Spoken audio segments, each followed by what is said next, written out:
Bismillahirrahmanirrahim. Nahmaduhu wa nusolli ala rasulihil karim wa ala abdihil masihil maud. Assalamualaikum warahmatullahi wabarakatuh. Pemirsa MTA dimanapun Anda berada, kita berjumpa dalam acara edisi khusus Hari Khilafat. Dan pada kesempatan ini saya akan menyampaikan pembahasan berjudul Khilafat dalam Islam. Khilafat, para pemirsa sekalian, seperti kita ketahui bersama-sama, adalah topik yang senantiasa hangat untuk didiskusikan dan dibahas. Di negeri kita sendiri, wacana khilafat sudah sedemikian bebas dibicarakan, mengisi wacana di ruang-ruang publik, sehingga muncul pro dan kontra mengenai konsep khilafat ini. Apa sebenarnya khilafat dan bagaimana urgensinya dalam Islam? Dalam kesempatan ini, bagian pertama dari penjelasan saya adalah mengenai khilafat dalam Al-Quran dan Al-Hadis. Para pemirsa yang berbahagia, pertama-tama jika kita berbicara mengenai ayat khilafah, atau sering disebut juga dengan ayat istikhlaf, itu rujukannya adalah di surat An-Nur, ayat ke-56 di dalam Al-Quran terjemahan edisi Jemaat Ahmadiyah. Letaknya atau adanya mengenai ayat istikhlaf ini adalah di surat An-Nur ayat 56.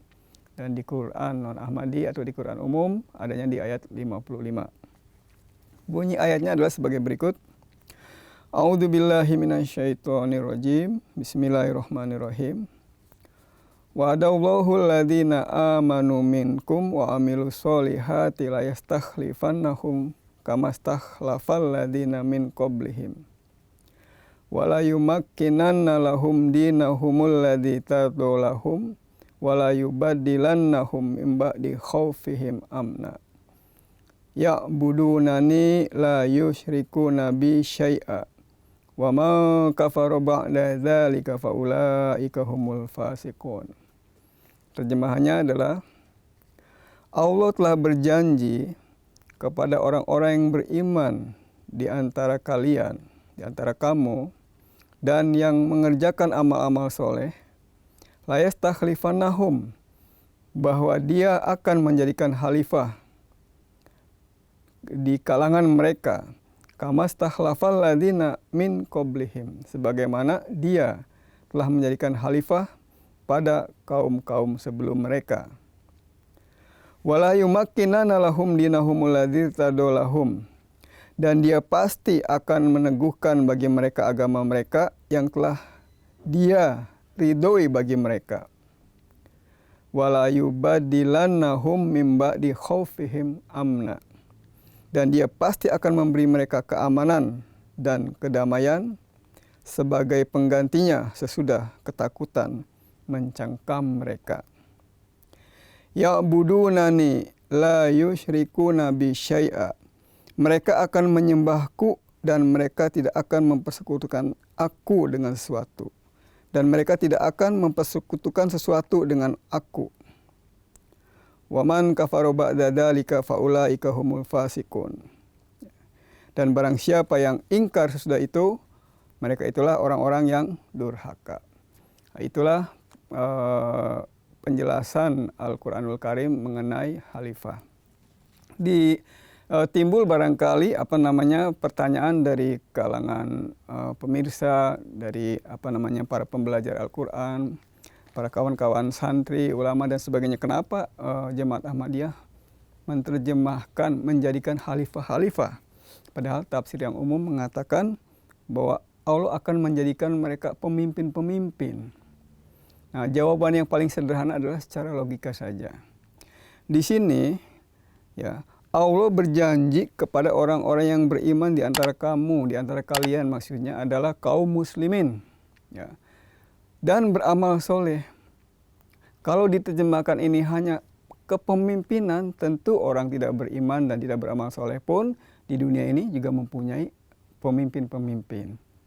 Mereka mempunyai raja-raja, mempunyai kanselir-kanselir, mempunyai kaisar-kaisar dan sebagainya sepanjang sejarah.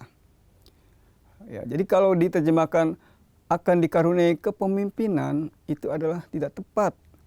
Karena kepemimpinan dalam artian yang biasa itu tidak mempersyaratkan adanya keimanan dan amal soleh. Sedangkan Al-Quran di sini, janji Al-Quran ini mengatakan akan diberikan kepada orang-orang yang beriman dan beramal soleh. Ya, wa'ada Allahu, Allah berjanji alladzina amanu, kepada orang-orang yang beriman, ya, kepada orang-orang yang beriman, minkum, dari antara kalian, wa amilu solihati, dan kepada orang-orang yang mengerjakan amal-amal soleh, la yastakhlifannahum. Nah, jadi jelas di sini beramal soleh. Ya. Bayangkan kalau ini hanya diartikan sebagai kepemimpinan dalam pengertian yang konvensional, secara logika tidak masuk. Ya. Jadi kita akan sulit menerima. Tidak ada unsur keistimewaan dari ayat ini. Padahal ayat ini adalah ayat yang selalu dibahas dari zaman ke zaman, ya, dari masa ke masa, dikomentari, didiskusikan, dan dikenal dengan ayat istikhlaf. Ya.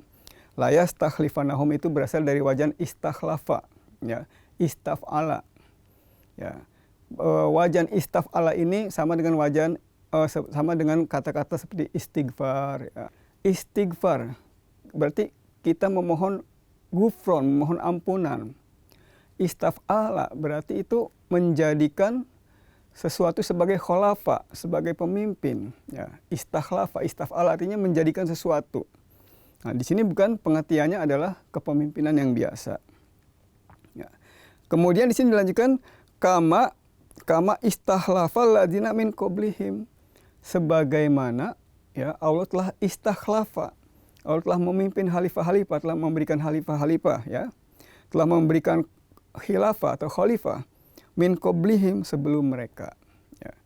Jadi secara ringkas Jamaah Ahmadiyah mengatakan bahwa yang terjemahan yang tepat dari la yastakhlifan adalah namanya akan memberikan khalifah, ya, memberikan khalifah. Dan kemudian di sini ada lam taukid yang benar-benar menunjukkan arti kesangatan, kesungguh-sungguhan akan pekerjaan itu, kesungguh-sungguhan akan terwujudnya janji itu. La yastakhlifana. Ada lam taukid, ada juga nun taukid. Sebenarnya kalau seandainya tidak ada tanda-tanda huruf tauhid, ayat ini akan berbunyi, ya, Allah itu akan yastahlifu. Ya. Allah itu akan yastahlifu, Allah itu akan mengkhalifahkan kalian, wahai orang-orang beriman, wahai orang-orang yang beriman dan beramal soleh, kalian akan mengkhalifahkan. Itu kata kalian cukup yastahlifu, tapi diberi huruf taukid menjadi la yastakhlifanna. Berarti sangat sungguh-sungguh Allah akan memberikan. Nah, di sini, ya, jadi penjelasannya. Kemudian di sini dilanjutkan wala yumakkinana lahum dinahumul ladzi tadulahum, yang artinya dan pasti Allah akan meneguhkan bagi mereka agama mereka yang telah Dia ridhoi bagi mereka. Jadi ringkasnya supaya mudah dipahami. Jadi setelah adanya khilafat ini, maka orang muslim itu akan teguh di dalam agamanya. Jadi bukannya resah, bukannya gelisah, bukannya galau dengan keyakinannya, bukannya mengadakan langkah-langkah yang kontradiktif dengan kemajuan Islam, tetapi semakin mantap dengan keislamannya. Orang-orang seperti ini tidak tertarik dengan demo-demo, tidak tertarik dengan unjuk rasa, tetapi tertarik kepada penegakan agama. Nah ini, jadi disebutkan, ya, nantinya itu Allah pasti akan meneguhkan bagi mereka agama mereka yang telah Dia ridhoi bagi mereka. Dan kemudian ya budunani, ya, katanya kemudian setelah itu, ya, orang-orang itu yang telah memiliki khalifah itu akan menyembahku, kata Allah, menyembahku, la yusyrikuna bi, dan tidak menyekutukan aku, syai'a, atau tidak menyekutukan sesuatu dengan aku. Kemudian di akhir ayatnya, waman kafaro ba'da dzalika faulaika humul fasiqun, dan barang siapa yang ingkar setelah itu, mereka itulah orang-orang yang durhaka. Jadi itulah mengenai ayat-ayat khilafah. Kebanyakan seperti yang tadi saya sebut sebelumnya, tafsir-tafsir Al-Quran edisi bahasa Indonesia menyebutkan ini adalah Menerjemahkan la yastahlifannahum itu akan menjadikan mereka pemimpin-pemimpin tanpa ada keistimewaan dan tanpa ada penekanan khusus. Padahal ayat ini adalah janji Allah Subhanahu wa taala yang hanya akan diberikan kepada umat Islam. Umat Islam yang bagaimana? Yaitu umat Islam yang alladzina amanu wa amilu sholihati. Ya. Dia beriman dan kemudian dia mengerjakan amal-amal soleh. Itu syarat. Ada sementara orang yang berpendapat bahwa syaratnya malahan bukan hanya 2. Katanya karena ayat ini juga ya budunani dengan la yusyriku nabi itu juga merupakan syarat lain. Jadi syaratnya ada 4 katanya. Ya. 1 dia itu beriman, 2 beramal soleh. Kemudian yang berikutnya adalah ya budunani, menyembahnya hanya kepada Allah, tidak kepada wujud-wujud lain. Dan kemudian la yusyrikuna bi syai'a, dan tidak menyekutukan sesuatu dengan aku. Malahan 4 syaratnya. Bayangkan untuk sesuatu yang syaratnya begitu banyak dan begitu sulit, karunianya hanya kepemimpinan biasa berupa presiden-presiden, kepala-kepala negara, raja-raja, sultan-sultan dan sebagainya ya dengan berbagai namanya.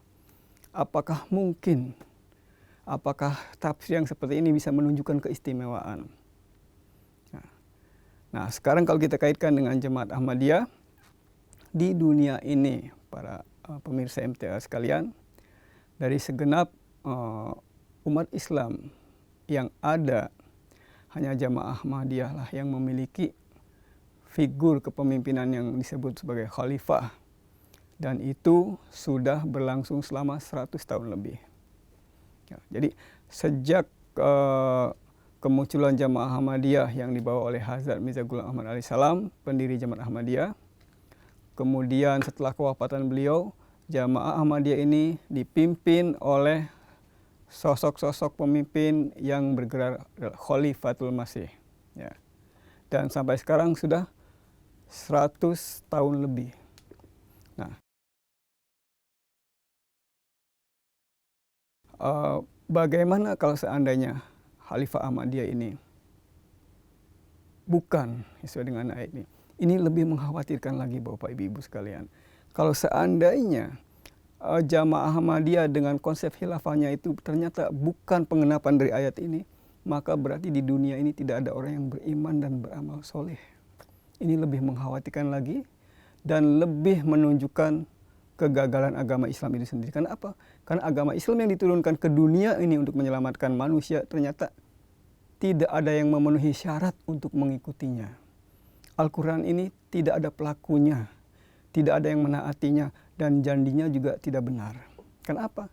Karena ternyata konsep khalifah itu tidak ada di dunia ini. Berarti yang waladina amanu minkum wa amilu sholihati itu tidak ada. Nah, karena itu orang Ahmadiyah dengan harga apapun akan mempertahankan, mempercayai konsep khalifah yang diyakininya dan beranggapan bahwa konsep khalifah yang dimiliki ini berdasarkan kepada Al-Quranul Karim sebagai satu-satunya kitab suci yang dimilikinya di dunia ini.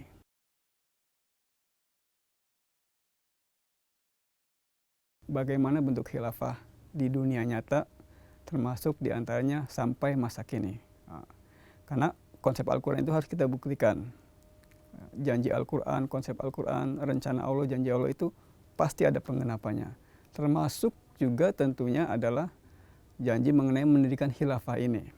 Seperti kita ketahui, pasca kewafatan Rasulullah SAW, ya, umat Islam dipimpin oleh serangkaian khalifah yang menurut rujukan hadis sendiri bergelar Khulafaur Rasyidin, ya, yaitu para khalifah-khalifah yang membimbing, ya, khalifah-khalifah yang mendapat petunjuk. Di satu sisi mendapat petunjuk, di satu sisi juga memberi petunjuk kepada umat. Jadi Khulafaur Rasyidin. Khulafa itu bentuk jamak dari khalifah. Perseorangannya namanya khalifah, ya. Wajahnya fa'ilah. Dan bentuk jamaknya adalah khulafa, ya, fu'ala, ya. Bentuk jamaknya itu adalah berwajan fu'ala. Ya. Jadi Khulafaur Rasyidin ini bukti nyata bahwasanya kekhalifahan yang di dalam surat An-Nur itu mewujud di kalangan umat Islam. Siapakah itu? Siapakah sosok-sosok? Siapakah figur-figur suci yang termasuk dalam Khulafaur Rasyidin ini? Kita semua tahu, sudah dipelajari sejak madrasah, sejak SD dan sebagainya, mungkin sejak TK juga. Di mana yang pertama adalah Hazrat Abu Bakar Siddiq radhiyallahu an. Yang keduanya adalah Hazrat Umar bin Khattab radhiyallahu an. Yang ketiganya adalah seorang yang dermawan dan sekaligus menantu dari Hazrat Rasulullah SAW sendiri, yaitu Hazrat Utsman bin Affan radhiyallahu an. Dan yang terakhir, yang keempat adalah Hazrat Ali bin Abi Thalib radhiyallahu an. Keempat sosok inilah yang disebut dengan Khulafaur Rasyidin. Ya. Dunia Islam mengakui bahwa di bawah kepemimpinan sosok-sosok khilafah ini, ya, dunia Islam menyebar, ya, dakwah Islam menyebar, kemajuan Islam menyebar kemana? Ke seluruh dunia. Nah, ini sosok-sosok Khulafaur Rasyidin. Sosok inilah yang merupakan penggenapan pertama dari ayat wa'adallahu alladzina amanu minkum wa amilus solihati al-ayah. Ya, surat An-Nur ayat 56. Ya, bahwa Allah berjanji akan menjadikan khalifah kepada orang-orang beriman di antara kamu, di antara kalian, dan kepada orang-orang yang beramal soleh, mengerjakan amal-amal soleh dari antara kalian. Ini penggenapan pertamanya. Kemudian sejarah Islam setelah itu mengalami katakanlah semacam setback atau kemunduran, di mana masa Khulafaur Rasyidin ini berakhir secara garis besar. Kemudian kepemimpinan dunia Islam dipimpin oleh Bani Umayyah, yaitu serangkaian raja-raja dari sebuah dinasti, namanya dinasti Umayyah atau Bani Umayyah. Kemudian dinasti Umayyah ini berakhir diganti dengan Bani Abbasiyah. Kemudian ada lagi Bani Fatimiyah dan sebagainya. Nah, pada prakteknya para pemimpin dari dinasti dan dinasti ini adalah sultan, bukan khalifah, ya.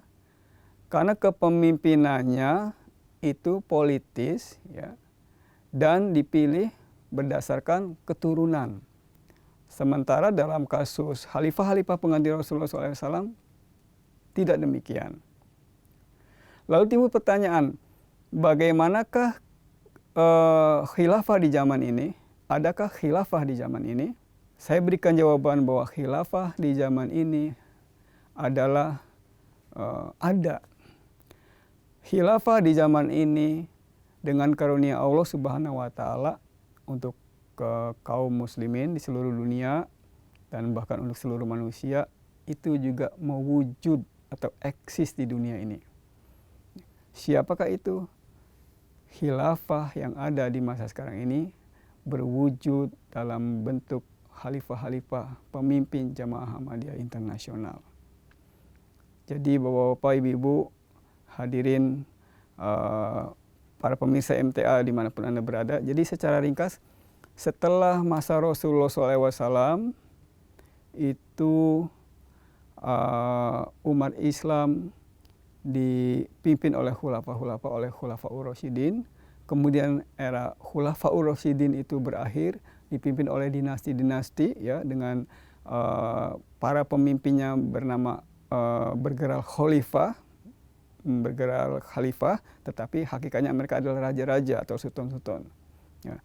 Kemudian setelah itu muncul seseorang yang menyatakan dirinya berasal dari Allah Subhanahu wa taala. Beliau adalah Hazrat Mirza Ghulam Ahmad, ya, alaihissalam, yang dilahirkan di Qadian pada tahun 1835 dan kemudian menjadi pendiri Jamaah Ahmadiyah. Beliau mengklaim sebagai Al-Masih akhir zaman, yang dengan sendirinya juga otomatis mengklaim kenabian. Dan kemudian setelah beliau alaihissalam wafat, dilanjutkan kepemimpinan beliau di Jamaah Ahmadiyah ini oleh sosok-sosok yang bergerak khalifah, ya. Dan khalifah itu sekarang sudah mencapai waktu 100 tahun. Khalifah di dalam Jamaah Ahmadiyah sudah mencapai kurun waktu 100 tahun lebih. Jadi kalau ditanyakan apakah ada khalifah di zaman ini? Khalifah di zaman ini ada. Sosok-sosoknya dalam bentuk pemimpin-pemimpin organisasi Jamaah Ahmadiyah. Untuk memberikan pengenalan sedikit, saya akan merujuk kepada catatan saya mengenai siapa itu Hajar Mirza Ghulam Ahmad alaihissalam dan siapa-siapa saja yang meneruskan misi beliau dan menyandang predikat sebagai khalifah. Jadi sosok akhir zaman yang mengklaim diri sebagai manusia yang berasal dari Allah Subhanahu wa taala dengan predikat Al-Masih adalah Hazrat Masih Maud alaihissalam, yaitu Hajar Mirza Ghulam Ahmad alaihissalam yang lahir di Qadian. Ya. Beliau kemudian dilanjutkan oleh para khalifahnya. Yang pertama adalah Hazrat Maulana Hakim Nuruddin radhiyallahu an. Khalifah yang kedua Mirza Bashiruddin Mahmud Ahmad radhiyallahu an. Yang ketiga adalah Hazrat Mirza Nasir Ahmad radhiyallahu an. Yang keempat Hazrat Mirza Tahir Ahmad rahmatullah alaih. Dan yang sekarang masih memimpin kita di Jemaat Ahmadiyah adalah Hazrat Masrur Ahmad. Hazrat Mirza Masrur Ahmad ayadallahu ta'ala bin Nasihil Aziz. Secara ringkas dengan sedikit biografinya saya sampaikan di sini. Tadi Hazrat Masih Maud alaihissalam lahir di Qadian pada tahun 1835, mendakwakan diri sebagai Imam Mahdi pada tahun 1888. Kemudian mendirikan Jemaat Ahmadiyah pada tanggal 23 Maret 1989 atas perintah Allah Subhanahu wa taala. Kemudian mendakwakan diri sebagai Al-Masih yang dijanjikan pada tahun 1901. Beliau wafat pada tanggal 26 Mei 1908. 26 Mei 1908. Bulan ini, tanggal ini mengingatkan Indonesia kepada suatu peristiwa penting, yaitu Hari Kebangkitan Nasional. Jadi untuk lebih mudahnya, kewafatan Hazrat Masih Maud alaihissalam sekaligus dengan berdirinya khilafah pertama dalam Jamaah Ahmadiyah itu bertepatan eventnya, momennya dengan Hari Kebangkitan Nasional di Indonesia. Jadi setelah beliau wafat tanggal 26 1908, dipilihlah khalifah yang pertama, yaitu Hazrat Al-Hajj Al-Hafiz Maulana Hakim Nuruddin radhiyallahu an. Yang diangkat sebagai khalifah pada tanggal 27 Mei, jadi sehari setelah kewafatan Hazrat Masih Maud alaihissalam. Kemudian beliau wafat pada tanggal 13 Maret 1914. Sekali lagi 13 Maret 1914. Sehari setelah itu, yaitu pada tanggal 14 Maret 1914, dipilih khalifah yang kedua, yaitu Hazrat Mirza Bashiruddin Mahmud Ahmad radhiyallahu an. Menjadi khalifah pada tanggal tersebut dalam sebuah acara pemilihan majelis intihab yang dihadiri kira-kira oleh 2.000 orang. Majelis intihab hanya beberapa puluh orang, tapi yang hadir dalam acara pemilihan khilafat itu kurang lebih 2.000 orang anggota jamaah. Hazrat Mirza Bashiruddin Mahmud Ahmad radhiyallahu an yang menjabat khalifah kedua ini wafat pada tanggal 8 November 1965 pukul 2.20 pagi. Kemudian terpilihlah khalifah yang ketiga yang bernama Hazrat Mirza Nasir Ahmad radhiyallahu an. Di hari yang sama, pada tanggal 8 November 1965 dipilih khalifah yang ketiga. Khalifah yang ketiga ini kemudian wafat pada tanggal 9 Juni 1982 pada pukul 12.45 malam hari. Kemudian kekhalifahan berlanjut pada sosok berikutnya, yaitu Hazrat Mirza Tahir Ahmad radhiyallahu an. Yaitu beliau terpilih pada tanggal 10 Juni 1982 dan beliau wafat pada tanggal 19 April 2003. Khalifah berikutnya adalah khalifah yang kelima yang dengan karunia Allah Subhanahu wa taala masih menjabat hingga saat ini, masih berada bersama kita hingga saat ini, dan kita senantiasa mendoakan umur yang panjang, kesehatannya untuk beliau. Beliau adalah Hazrat Mirza Masrur Ahmad, yang terpilih sebagai khalifah pada tanggal 22 April 2003. Jadi ini jaraknya agak cukup lama. Khalifah sebelumnya wafat tanggal 19, dipilih tanggal 22. Baru dipilih khalifah berikutnya tanggal 22. Satu yang penting adalah khalifah yang keempat ini dimakamkan di London, ya, tidak seperti khalifah-khalifah sebelumnya. Ya. Jadi di sini sedikit mengenai kewafatan khalifah itu. Khalifah yang pertama dimakamkan di Qadian. Khalifah kedua dimakamkan di Rabwah, khalifah ketiga dimakamkan di Rabwah, khalifah keempat dimakamkan di London. Ya. Itu sekilas mengenai sosok-sosok khalifah, ya, yang didahului oleh kemunculan seorang Nabiullah atau utusan Allah Subhanahu wa taala. Ini sesuai dengan bunyi hadis yang disampaikan, ya, di dalam Musnad Ahmad, hadis nomor 17.939. Ingat, nama hadisnya adalah Musnad Ahmad. Ya, saya bacakan terjemahannya saja. Rasulullah SAW bersabda, ya, kenabian akan tetap bersama kalian, wahai sahabatku, wahai umat Islam, ya, sampai Allah menghendakinya. Ya. Kemudian Allah akan mengangkatnya bila mana Dia sudah menghendakinya. Kenabian. Berikutnya, summa takunu khilafatun ala minhajin nubuwah. Kemudian akan muncul sebuah khilafat yang berbasis kenabian. Ya. Sampai Allah menghendakinya, kemudian Allah akan mengangkatnya jika tiba saatnya bagi Allah untuk mengangkatnya. Kemudian katanya akan muncul mulkan adon, ya, kerajaan-kerajaan yang menggigit, ya, sampai waktu yang dikehendaki oleh Allah. Kemudian akan muncul mulkan jabarian, kerajaan-kerajaan yang tirani, ya, kerajaan-kerajaan yang mencengkeram, ya, sampai saatnya dikehendaki. Kemudian Allah akan mengakhirinya jika saatnya sudah tiba bagi Allah untuk mengakhirinya. Kemudian summa takunu khilafatun ala minhajin nubuwah. Kemudian akan muncul khilafat, katanya, ala minhajin nubuwah. Summa sakata. Kemudian Rasulullah diam. Sekali lagi, ini hadis terdapat dalam Musnad Ahmad nomor 17.939.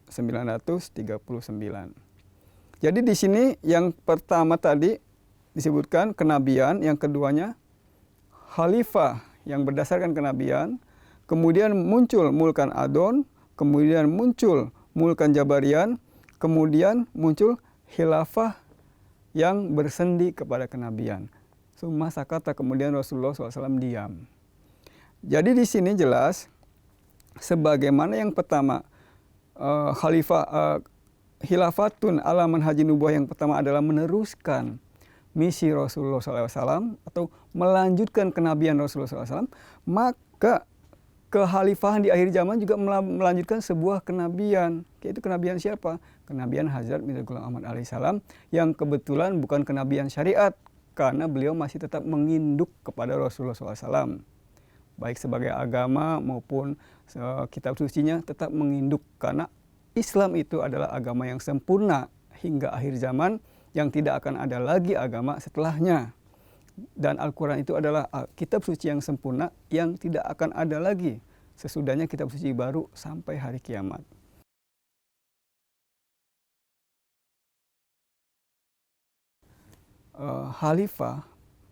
Seorang khalifah sejatinya adalah ditunjuk oleh Allah Subhanahu wa taala. Ya. Jadi khalifah itu adalah chosen by God himself, ya, dipilih oleh Allah sendiri. Meskipun perantaraannya adalah melalui lembaga pemilihan. Ya, orang-orang yang berkeberatan terhadap khilafah sebagai bagian dari ajaran Islam katanya mengutip, dulu Hazrat Abu Bakar dipilih, bagaimana caranya kok berbeda dengan Hazrat Umar radhiyallahu an. Hazrat Umar kemudian menunjuk sebuah komite kecil untuk memilih khalifah berikutnya, maka terpilihlah Hazrat Utsman radhiyallahu an. Tidak ada yang baku, katanya. Itu menunjukkan bahwa itu adalah temuan umat Islam pada masa itu. Jadi bukan merupakan bagian ajaran Islam. Pemahaman seperti itu, ya, saya ingatkan lagi pada pembicaraan saya yang awal tadi, itu bertentangan dengan Al-Quran. Ya. Anda boleh menjadi ilmuwan, Anda boleh menjadi cendekiawan, Anda boleh menjadi mufasirin, menjadi pakar dan sebagainya. Tetapi manakala penafsiran Anda, ucapan kita semua, na'udzubillah min dzalik, bertentangan dengan ayat Al-Quran, tentu itu tidak ada nilainya. Dan dalam masalah khilafat ini, dari Al-Quran sudah jelas. A'udzubillahi minasyaitonirrajim. Bismillahirrahmanirrahim. Wa'adallahu alladhina amanu minkum wa amilus solihati la yastakhlifannahum. Al-ayah. Itu sudah jelas. Itu tidak bisa dibantah lagi. Dan di masa kini, perwujudan konsep khilafah hanya dimiliki oleh Jemaat Ahmadiyah. Jadi kalau saya sebagai pemeluk agama Islam ditanya oleh kawan, oleh saudara, oleh teman misalkan, apa urgensi khilafah bagi umat Islam di masa ini? Jawaban saya sangat urgen sekali. Semua permasalahan umat Islam dari yang kecil sampai yang besar, dari A sampai Z, jawabannya adalah memiliki seorang khalifah, memiliki lembaga khilafah. Dan ketika kita berbicara khilafah, jangan pernah membayangkan bahwa khalifah atau khilafah itu bisa dimiliki atas kesepakatan manusia, melalui simposium, melalui seminar, melalui kongres-kongres dan sebagainya. Kalau kita sebagai umat Islam meyakini konsep khilafat bisa dipilih dengan muktamar, dengan simposium dan sebagainya, berarti kita menyia-nyiakan waktu. Kenapa? Karena konsep-konsep seperti itu tidak bersesuaian dengan Al-Quranul Karim. Di dunia ini banyak sekali permasalahan yang dihadapi oleh umat Islam yang jawabannya itu tidak pernah pasti. Ya, setiap jawaban dimintakan kepada ulama, maka ulama satu akan berbeda dengan ulama yang lain. Ya. Pemikir satu akan berbeda dengan pemikir yang lain. Ya. Kemudian sarjana satu berbeda dengan sarjana yang lain, ilmuwan satu berbeda dengan yang lain-lainnya. Semuanya begitu. Ketika misalkan kita mau bertanya, kok jawabannya beda-beda begitu sih? Biasanya jawab, ya namanya juga pemikiran manusia. Nah, bagaimana kalau seandainya permasalahan yang dibutuhkan solusinya itu adalah menyangkut hidup dan matinya umat Islam? Apakah kita akan bergantung kepada pendapat manusia yang beraneka ragam itu? Tentu tidak. Masalah yang kecil saja, Bapak, Ibu-ibu, para pemirsa semua, adik-adik sekalian, di Indonesia setiap kali awal bulan Ramadan selalu terjadi perselisihan mengenai kapan Ramadan itu bisa dimulai. Yang satu hari Senin, yang satu hari Minggu. Kemudian di lain bulan Ramadan lagi, yang satu hari Kamis, yang satu Jumat. Yang versi Ru'yatul Hilal tanggal segini, yang versi hisab tanggal lain lagi. Semuanya tidak ada penyelesaian. Masalah-masalah seperti itu hanya akan selesai jika umat Islam mempunyai satu pimpinan yang dipatuhi. Dan dalam sejarah Islam, sesuai dengan tuntunan Al-Quran, sesuai dengan tuntunan hadis, sesuai dengan praktek Rasulullah SAW dan para sahabat, sosok itu adalah sebuah sosok yang harus bernama khalifah. Di negara kita menghiasi berbagai wacana publik mengenai pembahasan mengenai khilafah. Ada dua kubu. Satu kubu yang merasa dirinya modernis, Islam yang toleran, menganggap dirinya toleran, Islam yang tercerahkan, boleh dibilang begitu, menganggap bahwa khalifah itu tidak perlu, ya, karena tidak ada dalil yang jelas. Sementara satu kubu lain mengatakan khalifah itu sangat perlu dan merupakan the only solution, satu-satunya solusi. Mereka dalam demo-demonya itu memasang tulisan, khilafah is the only solution. Penjelasan kita adalah begini, penjelasan kita adalah benar sekali pendapat kawan-kawan yang mengatakan khilafah is the only solution. Ya. Kehidupan tanpa khalifah, kehidupan tanpa dipimpin seorang khalifah menurut sebagian dari mereka adalah kehidupan yang umul jaroim, induk dari segala dosa.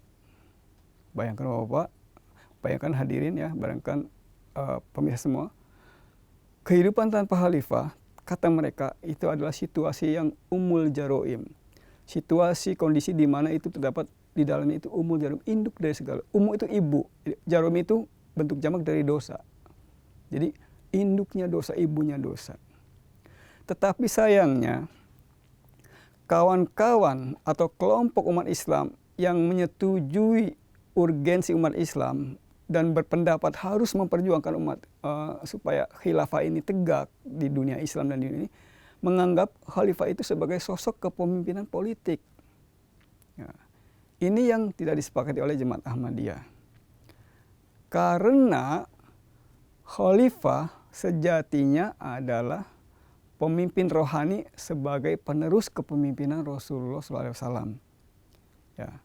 Meskipun kenyataannya Rasulullah SAW memiliki kekuasaan, yaitu menjadi kepala negara Madinah pada waktu itu, tapi adanya kepemimpinan wilayah, adanya kekuasaan politik bagi sebuah kenabian adalah hal yang tidak tentu, hal yang tidak pasti dan tidak pokok. Karena apa? Karena di dalam syahadat kita, asyhadu alla ilaha illallah wa asyhadu anna Muhammadur Rasulullah, asyhadu anna Muhammadar Rasulullah. Itu saya bersaksi bahwasanya tidak ada Tuhan selain Allah, dan saya bersaksi bahwasanya Muhammad itu adalah Rasul Allah, Rasul. Kita tidak meyakini sosok Muhammad sebagai pemimpin negara Madinah, sebagai pemimpin politik. Beliau adalah Rasul yang akan menuntun manusia ke jalan Tuhan. Nah, fungsinya adalah rohania. Nah, maka penerusnya juga adalah para khulafaur rasyidin adalah sebagai pemimpin-pemimpin rohani. Makanya mereka itu bergerak Amirul Mukminin. Ya, jadi setiap khalifah di zaman Rasul itu disebutnya Amirul Mukminin. Ya Amirul Mukminin. Nah, begitu panggilan sahabat-sahabat itu begitu. Nah, maka di sini Jemaat Ahmadiyah menyetujui bahwa khilafah is the only solution, bahwa khalifah adalah satu-satunya solusi bagi semua permasalahan umat Islam di dunia. Tetapi khilafah dalam Ahmadiyah adalah spiritual. Spiritual, ya, sebagai ruhaniah, sifatnya sebagai pemimpin bidang keimanan. Pengikut-pengikut Khalifah Ahmadiyah sah berada di negara manapun mereka tinggal untuk menghormati pemerintahnya masing-masing, karena khilafahnya itu adalah khilafat spiritual, khilafah ruhani. Karena itu bagi kawan-kawan yang menolak konsep khilafah, ketahuilah bahwa tidak semua khilafah itu salah penafsiran. Ada juga khilafah yang benar penafsirannya, itu penafsiran dengan Jamaah Ahmadiyah. Penafsiran oleh Jamaah Ahmadiyah. Di mana Jemaat Ahmadiyah menempatkan sosok khilafah itu sebagai sosok pemimpin spiritual. Tentu saja sebagai pemimpin spiritual tidak akan membahayakan pemerintahan duniawi manapun. Tidak berkehendak untuk menguasai tampuk kepemimpinan politis. Ya. Seorang khalifah di masa kini ya, itu tidak berkehendak dan tidak menginginkan tampuk kepemimpinan politik, karena statusnya adalah sebagai kepemimpinan rohani. Apa dalilnya? Itu tadi, sahabat-sahabat Rasulullah SAW memanggil para khalifah zaman dulu Amirul Mukminin, ya, imam atau pemimpinnya orang-orang beriman. Jadi kembali ke pertanyaan, apakah khalifah ini urgen? Jawabannya sangat urgen. Urgensi bagi dunia Islam untuk dapat melaksanakan agama Islam secara kafah sesuai dengan ayat fadkhulu fis silmi kafah, itu adalah memiliki seorang figur pemimpin, memiliki sosok khalifah, memiliki figur seorang khalifah yang dengan sosok inilah nanti semua perjuangan umat Islam akan dapat dilaksanakan dengan baik. Ya. Semua cita-cita Islam, ya, liyudhhirahu ala dini kullihi, dan semua sesuai dengan ayat yang lain itu akan tercapai jika dunia Islam memiliki seorang khalifah. Ya. Dan khalifah ini, sebagaimana yang saya sebut berulang-ulang sebelumnya, saat ini hanya dimiliki oleh Jamaah Ahmadiyah.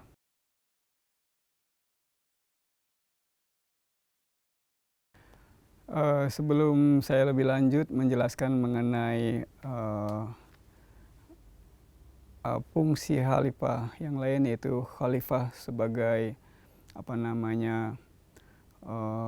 simbol persatuan Islam dunia, saya ingin kembali merujuk kepada sebuah ayat Al-Quran yang diantaranya menyebutkan kata khalifah untuk pertama kalinya, ya. Sebuah ayat dalam Al-Quranul Karim yang menyebut kata khalifah untuk pertama kalinya, yaitu di surat Al-Baqarah ayat 31. Di Quran umum Al-Baqarah ayat 30.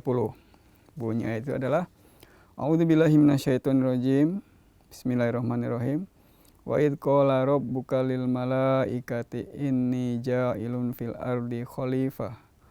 Qala ataj'alu fiha may yufsidu fiha wa yasfikud dima wa nahnu nusabbihu bihamdika wa nuqaddisu lak. Qala inni a'lamu ma la ta'lamun.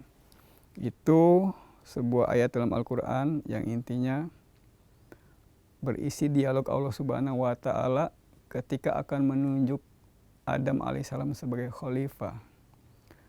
Ketika Allah Subhanahu wa Ta'ala menyatakan bahwa dirinya akan mengangkat seorang khalifah di bumi, malaikat serentak mengajukan pertanyaan. Ya, qalu, mereka bertanya, ataj'alu fiha, apakah engkau wahai Allah akan menjadikan fiha di dalamnya, di atas bumi, man yufsidu fiha, may yufsidu fiha, orang yang akan membuat kekacauan di dalamnya, yang membuat fasad di dalamnya, wa yasfikud dima, dan akan menumpahkan darah, wa nahnu nusabbihu bihamdika, padahal kami, ya, bertasbih dengan pujian engkau, wa nuqaddisu lak, dan kami mensucikan engkau. Qala, Allah berfirman, ya, Allah menjawab, inni a'lamu, aku lebih mengetahui, atau aku mengetahui, mala, apa-apa yang kamu tidak, mala ta'lamun, apa-apa yang kamu tidak tahu. Jadi ayat ini menyebutkan kata khalifah untuk pertama kali. Orang-orang yang menolak konsep khilafah, khilafatul alam min hajin nubuwah, itu mengatakan kita ini semua manusia ini khalifah. Nah, kalau ada orang yang mengatakan demikian, kita tanya balik, apakah kita semua khalifah? Berarti Anda khalifah, saya khalifah. Apakah kekhalifahan Anda sama dengan kekhalifahan Abu Bakar? Apakah kekhalifahan saya sama dengan kekhalifahan Hazrat Umar radhiyallahu an? Nah, kita akan dengar jawabannya. Tentu tidak. Nah, konsep khalifah yang dimaksud ini adalah konsep kekhalifahan manusia di dunia. Sementara khalifah yang dicanangkan dalam surat An-Nur ayat 56 adalah khalifah dalam arti pemimpin kerohanian, pemimpin agama. Jadi jelas bedanya. Ada kekhalifahan umum, yang ini rujukannya, dan ada kekhalifahan khusus. Kita sebagai khalifah di bumi ini, saya, para pemirsa semua, adalah kekhalifahan umum sifatnya. Sementara Hazrat Abu Bakar Siddiq radhiyallahu an sampai Hazrat Ali radhiyallahu an, Hazrat Maulana Hakim Nuruddin radhiyallahu an, itu khalifah dalam pengertian khusus. Jadi ini supaya dipahami. Kemudian barangkali timbul pertanyaan, apa perbedaan khilafah dengan khalifah? Khilafah itu adalah bentuk badannya, artinya itu masdarnya. Bentuk lembaganya namanya khilafah. Khalifah itu orangnya, sama dengan presiden dan lembaga kepresidenan. Jadi khalifah itu ibaratnya, hanya ibaratnya, sepadan dengan kata presiden. Sebenarnya khilafah itu sepadan dengan kursi kepresidenan atau jabatan kepresidenan. Ya, saya akan menjelaskan bahwa sosok khalifah ini sejatinya adalah figur pemersatu bagi dunia Islam. Kita semua sudah tahu betapa umat Islam teraniaya di seluruh dunia, direndahkan di seluruh dunia, menjadi sasaran, menjadi objek penghinaan, kekerasan, penyerangan, dan sebagainya.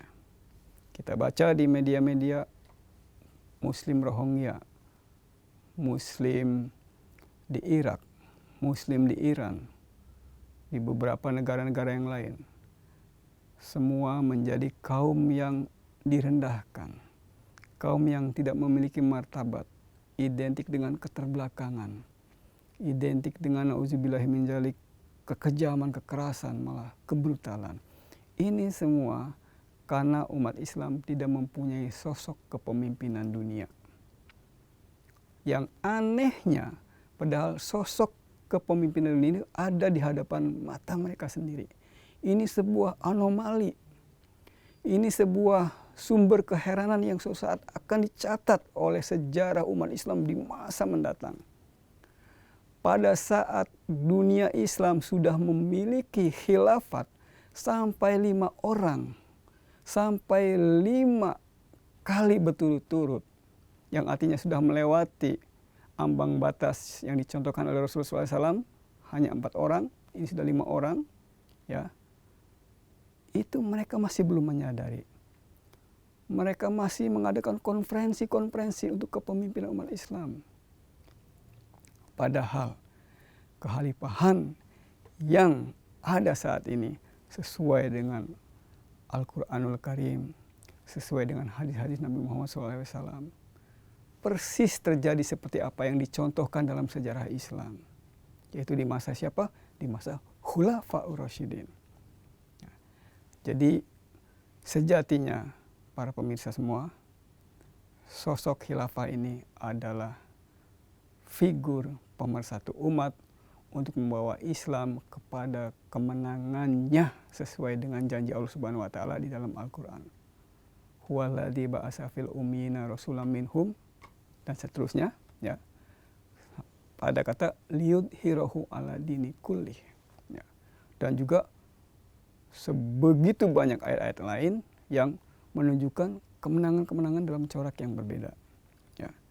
Jadi kalau Bapak kalau pemirsa itu dari kalangan ilmuwan akan menyadari zaman sekarang ini sains Islam kok merosot. Ya. Tidak ada dunia Islam ini menghasilkan saintis-saintis yang berkualitas. Tidak ada penemuan-penemuan hebat seperti generasi sebelumnya. Kaum ekonom Islam juga mengeluh umat Islam ini menjadi kaum yang marginal. Ya, kaum-kaum yang kelas pinggiran, kelasnya kelas pengungsi. Jadi ini ironis sekali. Sebuah agama yang mulia, ya, diturunkan kepada Nabi yang mulia. Kitab sucinya, kitab suci yang paling agung, umatnya menjadi pengungsi. Yang harus berjalan melewati perbatasan demi perbatasan dengan segala kehinaannya. Ya, ini seharusnya jadi bahan renungan buat kaum muslimin dimanapun berada. Buat para pelajar muslim, buat para ulamanya. Ya.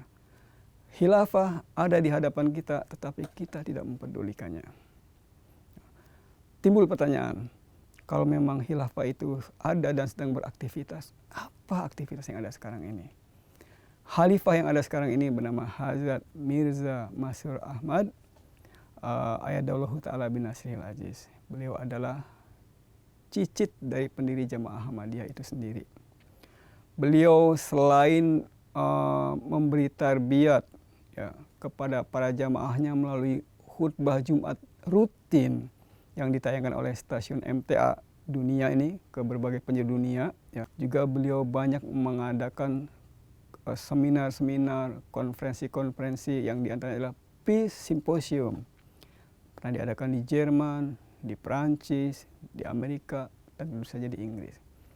Dalam berbagai Peace Symposium itu, beliau menyerukan pentingnya perdamaian dunia, dan beliau menyerukan kepada pemimpin dunia agar menghindari tindakan-tindakan yang bisa menjerumuskan dunia ini kepada sebuah bencana besar yang ditakuti oleh semua manusia.